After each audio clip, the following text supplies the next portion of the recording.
guys in the dark. I work in the outdoor field and lead trips regularly. I once led a trip to the top of Mount Stringer in NC. It's a tough climb to get to the top, about 6 miles from the nearest road. I was leading a group of 8 middle school kids and had one co-instructor with me. We were camping out on top of the mountain.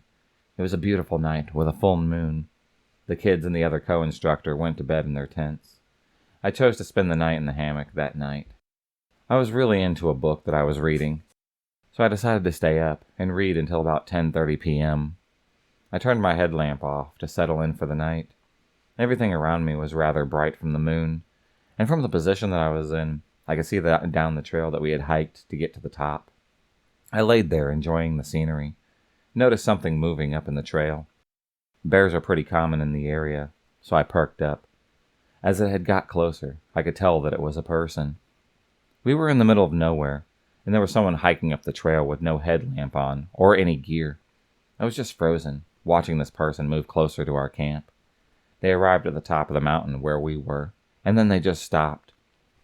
I watched as what appeared to be a man surveyed our camp. I really only could see the outline of him. He stood there for what seemed like 30 minutes, but may have been 10. He then turned, sat down under a tree facing our camp. He was sitting up in a way that I could tell that he was trying not to sleep. He just sat there, staring at our camp. I had no idea what I should do. I decided to wait it out. I waited, just staring at the man while he stared at my camp.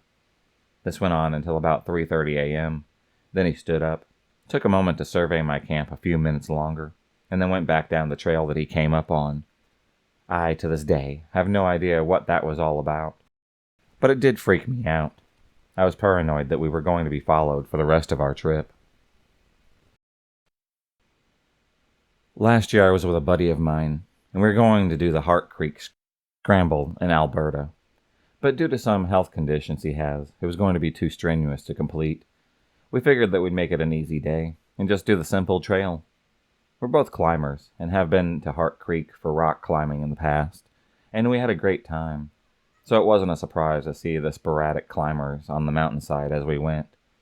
Heart Creek is also pretty popular. Easy for people who just want to go for a nice nature walk and maybe have a picnic there. Anyways, we walk in, enjoying the day, watching the climbers on our way by. We saw a couple even doing some multi-pitch climbing, which means basically leapfrogging on the route. We settled in for lunch. It was about a half hour later, and I left a couple hours after that. On our way back, I remember seeing a climbing shoe in the creek and thinking, someone must have just lost this. I picked it up when my buddy got my attention. I looked further downstream. Both climbers, a young man who was probably 29 or so, and his partner were both lying in the creek bed, rope and harness still attached, dead. It was very surreal. We have seen these people climbing not 2 hours before, making their calls, having a good time. The first reaction that I had, that I remembered, was that there was a family right behind us, a husband and a wife with a young daughter, who were playing in the creek on the way down. We ran back, stopped them, and explained as quickly as we could what was ahead, and before we knew it, looky-loos had to come by. It turned out that the husband was off-duty RCMP officer, so he took control of the situation. I learned later that we weren't the first on scene, and that the authorities had been called. It was a very quiet ride back into town that day, though. We just didn't know what to say to each other. My friends and I had found a 22-year-old girl, face down in the mud. Both legs were broken with compound fractures. She had no cell phone, no water, food, and nothing to keep her warm. Her friend was dead as well. There's a little backstory to this. My 2 friends and I were hiking in a popular spot in our area. It's about a 150 feet waterfall that takes about 45 minutes of uphill hiking to get to. We decided to go bouldering around the bottom of the waterfall. There's various little pools and boulders where the water runs off from the waterfall. This bouldering trail is not on the main trail, and not many hikers ever veer off to the main trail. When we find her, obviously we had called 911. We gave her any supplies that we had. Eventually a helicopter had showed up. They flew her to the nearest hospital. Turns out that she was hiking with her friend the night before when they both had fallen off of the waterfall. Her friend must have gone to get help, but unfortunately died less than 100 yards from where we were found the girl. No one knew that she was hurt, or that she was even there.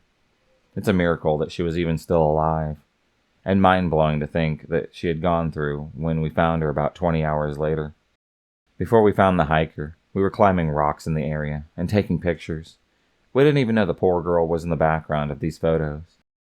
I didn't notice this until I looked towards the right side of the frame in the background of the pictures that I had taken. I've spent various stretches of time backpacking and camping throughout the United States, and I've seen some very strange things. My brother and I came across an abandoned trailer town of sorts that scared the hell out of us. We also came across a rundown town. It was really, really small, out in New Mexico, that seemed to have one person living in it. We based that on the fact that there was still some food and supplies there that were fairly fresh, perhaps just only a few days old. Spent a couple of days there trying to find the person, just to find out why they were staying in the town. We never found that person. We found the skeletal remains of an unknown number of deer, ranging from bucks to fawn, ensnared in a barbed wire fence that encompassed a 10 by 10 area in the Ozarks. A few of the skulls topped the fence posts, and there was one post in the middle of the area that had decaying deer bodies. Looked to be 2, but there were only 6 hooves. Wrapping around it, we found a dummy hanging from a tree while in Yukon Territory of Canada, literally out in the middle of the woods. No reason for it, as far as we know. And also we had come across a dead junkie on the road of Olympia, obviously OD'd, and he had his arm tied and a needle in hand. Eyes were glazed over and staring straight ahead. Mouth was slightly ajar. Per a friend from college. She was in middle school or so when she went on some hiking trip through the woods with a club that she was part of. It had started to get dark, so the other group leaders decided to lead everybody back. However, it quickly became apparent that they didn't quite know where they were.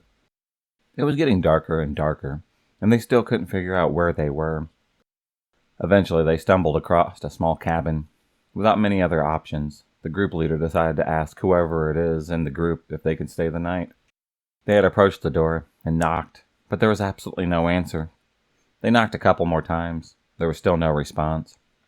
They tried the handle and found that the cabin was unlocked. As they entered, they were pretty freaked out by what they had seen. Along the wall was several pairs of shoes. Scattered along another wall were a few bed frames. But the most rattling thing was that the walls were just covered in chicken scratch writing. Everybody happened to be freaking out, but it was too dark at this point to risk wandering around the woods blindly again. The group had hunkered down on the floor. They didn't really get much sleep that night, but when daylight broke, they got the hell out of there and finally found civilization again. I went to go hiking the Appalachian Trail in Pennsylvania for a week back in 2006, and my brother had came across a young man who had hung himself. We sprinted up to the bluff where he was strung up. I wrapped my arms around his waist to take weight off of his neck, while my brother had cut him down with his Leatherman. He had thrown the rope up over a tall branch, lashed it up off the clove hitch at the truck, just like you would hang a bear bag. Must have climbed the branches, dropped once lanced in. We probably shouldn't have even tried. He was dead for some time before we happened to come across him. Fortunately, no critters had come to tear him apart before we found him. It would have only gotten grislier from there. We called 911, ended our trip pretty damn quick. I don't know why we even tried. It was obvious that he had been dead for quite some time. I really don't know how long. He was very cold, and he smelled really bad. Intuition to help someone, and adrenaline that clouds your judgment, I guess. It was kind of a fucked up day, so I don't really remember my thought process during all of that. Me and my ex-girlfriend decided to have a date night, since we both had the day off. So we did the usual dinner and a movie thing. Afterwards, we decided that we were going for a midnight drive. So we drive about an hour and a half out of town going nowhere. We just knew that we were going to get it on under the stars, and most likely stay the night there. After scoping out a random dirt road, I took my truck down it and parked in an open area off the side next to the forest. The entire area was surrounded by forest. After about 10 minutes of kissing, we decided to get down to business. So we get into the back seat, start tearing each other's clothing off. About 5 minutes in, headlights start heading towards where we were, but not directly at us. So we're both rushing in an attempt to get our clothing back on, thinking for some reason that it might be the cops. Which makes absolutely no sense now. My pants are nowhere to be found, and neither is her shirt. Now keep in mind, the closest house to the road we were on is probably about 30 minutes away. We kept fumbling, looking for our clothing. Eventually we found it, and struggled to get them back on. The truck keeps getting closer and closer, but like I said, not directly at us, until we finally realize that it's not somebody coming to yell at us to get off their property, or the cops. In fact, they can't even tell that we were there, because my truck is black, and I'm parked almost into the thick forest area. Finally, an old beat-up F-150 parks his truck around 50 feet from us, leaves the truck running, and gets out. Walks to the truck bed, grabs his shovel, then starts digging into the ground. He did this for about 30 or 40 minutes, while we just sat there in silence, afraid to move or speak on the off chance that he might hear us. The guy stops digging, lifts something out of the ground. It was a decent-sized object, but it was too dark to see exactly what it was. Picks it up, places it in the back of the truck bed, goes back for the shovel, and then places that in the truck bed as well. Drives off into the night. Me and my girlfriend decide that it would be best to wait another 20 minutes before we even started the truck. To this day, I have no idea what it could have been, but I really hope that it was, at worst, drugs. Bushwalking on Australia, me and my friend had come across this weird platform-looking thing made out of rocks. Later that year, the cops arrested some dude in suspicion of the murders of a series of backpackers who had gone missing over the course of a few years. And at the sites of several of the murders, slightly off in the bush, were these altars. Current affairs show run footage of one, the trial and run-up, to where we're all over the news. And yeah, it's that thing that we found. The altars were typically no more than 300 yards from the victims' shallow graves. The guy who was arrested, and subsequently convicted for the murders, is called Ivan Millet, Australia's worst serial killer. The cops are pretty sure that at least one other person was involved in these murders, than the one now in jail for the crime. They just couldn't prove any of it. If you enjoyed this video, please subscribe, like, and hit the bell for notifications on future videos, and become a stalker of the night. And I'll see you next time.